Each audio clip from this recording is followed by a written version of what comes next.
শুধু দর্শকবৃন্দ, আশা করি প্রত্যেকেই ভালো রয়েছে। আজকে আমরা ক্ষারকের তুল্যাঙ্ক ভার বা ইকুইভ্যালেন্ট ওয়েট অফ বেস, যেটা তুল্যাঙ্ক ভার পরীক্ষার জন্য খুবই গুরুত্বপূর্ণ। তোমাদের ফার্স্ট সেমিস্টারে ক্লাস 11-এর ভোকেশনালের ক্ষেত্রে ক্ষারকের তুল্যাঙ্ক ভারের রাশিমালা ক্ষারকের আণবিক ওজন বাই উৎপন্ন OH মাইনাস আয়নের সংখ্যা, বা বলতে পারি ওই ক্ষারকের অ্যাসিড গ্রাহিতা। ক্ষারক কাকে বলে না, যেসব ক্ষারগুলো জলীয় দ্রবণে OH মাইনাস আয়ন দেয় সেই সব বিশেষ যৌগগুলোকে বলা হয় ক্ষার, যারা জলীয় দ্রবণে কী করে বিশ্লেষিত হয়ে OH মাইনাস আয়ন দেয়। OH মাইনাস আয়ন দেয় তাদেরকে বলা হয় কিন্তু ক্ষারক, তাদেরকেই বলা হয় ক্ষারক। সেই ক্ষারকের আমরা সাধারণ যদি বলা হয় সোডিয়াম হাইড্রোক্সাইড। সোডিয়াম হাইড্রোক্সাইডের আণবিক ওজন কত না, সোডিয়ামের আণবিক ওজন হচ্ছে, আমরা প্রত্যেকেই জানি সোডিয়াম হচ্ছে 23।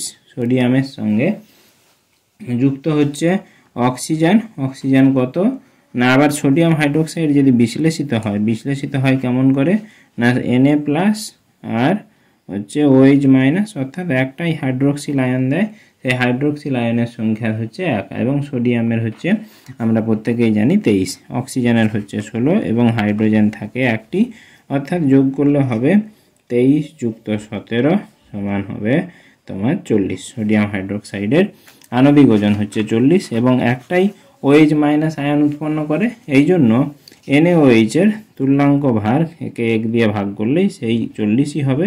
তাহলে NaOH এর তুল্যাঙ্ক ভার কিন্তু হবে 40। তাহলে প্রত্যেকেই বুঝতে পারলে যে NaOH এর তুল্যাঙ্ক ভার কত হচ্ছে না, সেটা হচ্ছে 40 হচ্ছে। এবারে ক্যালসিয়াম হাইড্রোক্সাইডের কথা যদি বলি, ক্যালসিয়াম হাইড্রোক্সাইড CaOH এর হোল 2, ক্যালসিয়াম হাইড্রোক্সাইড বিশ্লেষিত হলে দুটো কিন্তু তোমার Ca2 প্লাস আর 2OH মাইনাস আয়ন উৎপন্ন করে, অর্থাৎ এখানে হাইড্রোক্সিল আয়ন দুটো উৎপন্ন করে। ক্যালসিয়াম হাইড্রোক্সাইডের আণবিক ওজন ক্যালসিয়াম হচ্ছে 40 এবং দুটো রয়েছে 2 × 16 যুক্ত 2 × 1 অর্থাৎ 40 যুক্ত 32 যুক্ত 2 সমান 40 যুক্ত 34 সমান হচ্ছে তোমার 74 হচ্ছে ক্যালসিয়াম হাইড্রোক্সাইডের মলিকুলার ওয়েট।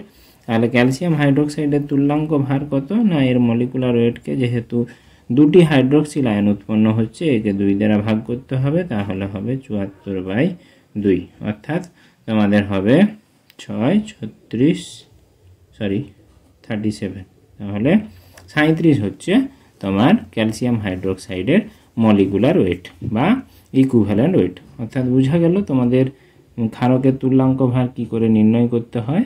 তাহলে পরবর্তী সময়ে কোনো একটি ভিডিও নিয়ে আবার কোনো এক সময় হাজির হবে। ততদিনের জন্য ধন্যবাদ, নমস্কার।